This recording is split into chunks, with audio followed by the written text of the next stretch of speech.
Hello. Welcome, ladies and gentlemen, to this presentation whereby I'm going to be talking on YouTube heat exchangers.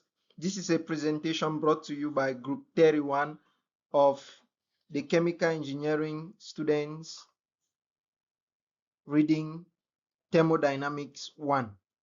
So in this presentation, I'm going to expatiate and explain what heat exchangers are and specifically narrow down to the YouTube heat exchanger.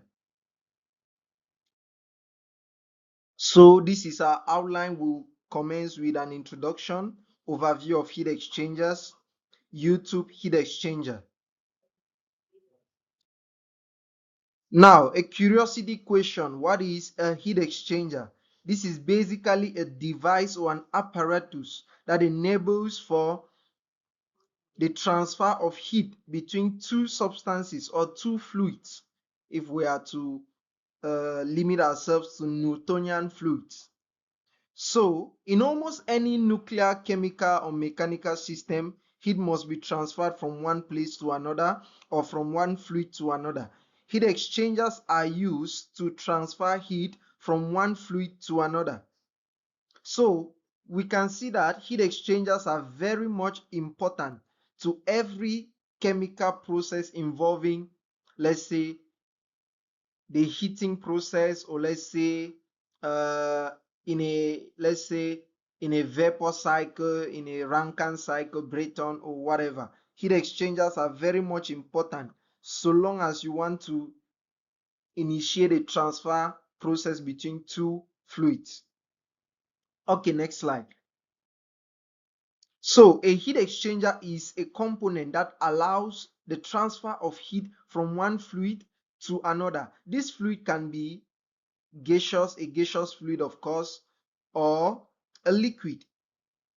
Gaseous fluid, here we could talk of some hydrocarbons, we could have naphtha, we could have, let's say, refrigerants, we could have refrigerant 134A, and subsequently other gases. And liquids, here we could have water, we could have some solvents, I don't know, but that's it. Okay, next slide. So now, what are the various types of heat exchangers before we narrow down to a YouTube heat exchanger? We could have the floating head heat exchanger, the immense coil heat exchange, we could have the jacket heat exchanger, and of course the YouTube heat exchanger. Now, a YouTube heat exchanger is very peculiar and it is used more frequently in combined cycle simulations. We are going to discuss on that subsequently. Okay, so a U-tube heat exchanger, the term U-tube. So you see that what? The pipelines that form the coils of the U-tube heat exchanger here have a U shape. And then we then have, of course, the shell. So a U-tube heat exchanger, in other words, is a shell and tube heat exchanger. And now the flow mechanism here is counter flow. So it is a counter flow heat exchange. What do I mean by that? The fluids move in opposite direction. And remember, there is no intermixing. There is no intermixing of the fluids. So the fluids don't get to uh, get in contact physically or physiochemically. So there is no contact between the fluids. What is being exchanged here or transferred here is heat. So that's the term YouTube heat exchanger. And these heat exchangers improve upon efficiency in combined cycle analysis. Let's say if you are to simulate a combined cycle plant, a combined cycle, or let's say a vapor cycle, you are going to use YouTube heat exchangers because they are going to enable for what we call steam regeneration. So the exhaust gases that are going to leave the reactor or the combustion chamber rather than they being exposed to the atmosphere, are going to be fed into a Rankine cycle, and then they are going to power this Rankine cycle, thereby improving upon efficiency. Because for a Brayton cycle, the efficiency can't usually reach 50%. It's usually around 34, 35, 36. And for a Rankine cycle, it's also low. But now using the steam recovery, so you recover the heat, you make use of it, and then you can improve upon efficiency from, let's say, 40 to about 60, 70. So that is one important. So subsequently, we are going to look at the various parts of a U-tube heat exchanger. What makes this a U-tube heat exchanger? So the various parts of a U-tube heat exchanger, this is kind of similar to, you might be curious to say, a centrifugal pump, because you see there is a head, and subsequently where the pipes channel in the fluid. So we have the shell, which is the outer casing that holds the heat transfer process. If there is no casing, you see that there is going to be like a transfer of heat between the system and the surroundings. So that casing sort of insulates or hold the heat transfer process to occur within the system. So we then have the tube sheet, the baffles, the inlet and the outlets, the nozzles, and so on. So this is a clear picture of that. Now, the operations of a heat exchanger, as of a U-tube heat exchanger. So as every heat exchanger, we are going to have 4 streams here. And no, we are going to have two streams, and then 2 streams, making 2 inlets and 2 outlets, making a total of 4 inlets and outlets. So what do I mean by that? The hot stream brings in the fluid, coming in with a high enthalpy. So now that hot fluid comes in via the inlet, let's say the first inlet. Now the cold stream bringing in the cold fluid, in our case, let's say water, is going to enter via another inlet. So those are already 2 inlets. Now the hot fluid or the hot stream exiting is going to be a cold fluid. And now the cold stream exiting is going to be a hot fluid, making it 4 components. So we have 2 inlets, 2 outlets. So that basically explains this diagram, where we have the hot and cold fluid entering, the heat transfer begins, the counterflow in U-tubes, the fluid exits, and then it is a continuous process.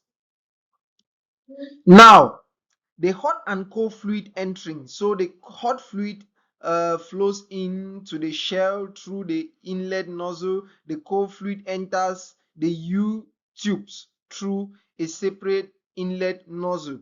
So since it is a shell and tube, meaning the hot stream can enter via the shell. If it enters via the shell, that will be a shell tube. Now if it enters via the U-tube, is going to be a U-tube heat exchanger. So that's basically it. And then we have a counterflow mechanism, and this is a steady state process.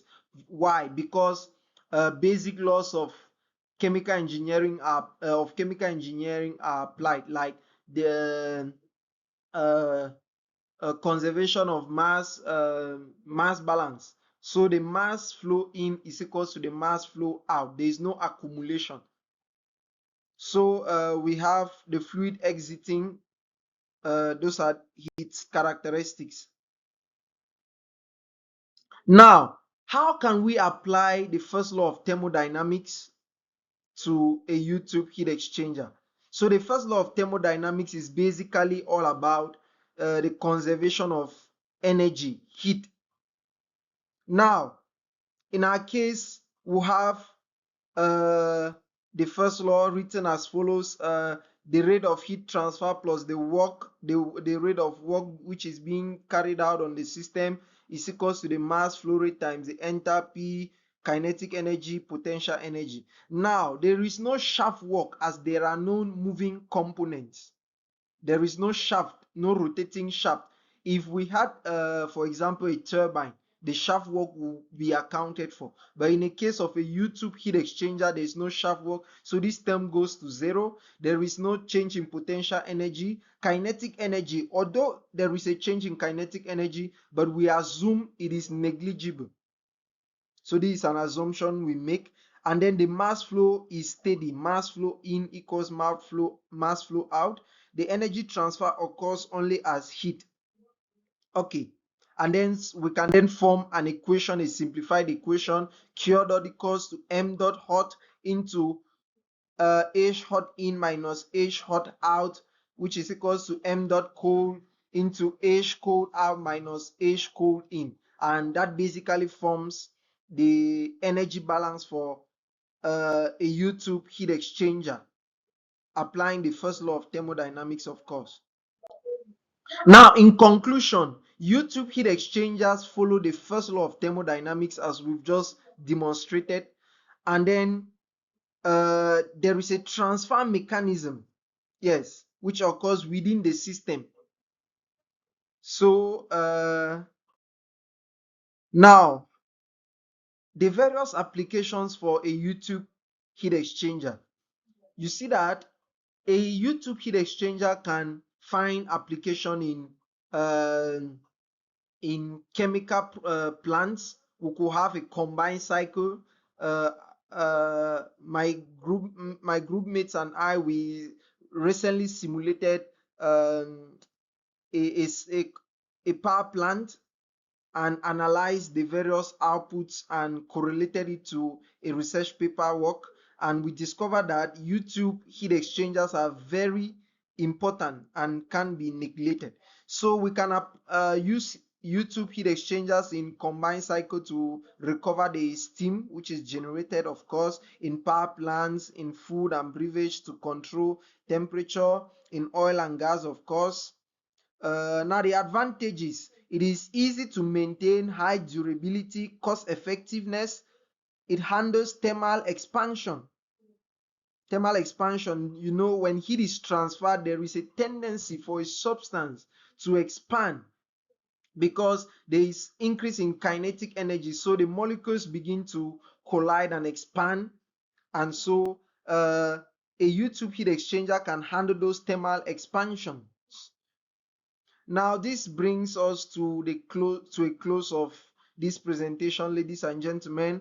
I will thank you for your kind attention, and this was a presentation on U-tube heat exchangers brought to you by Group 31. Thank you.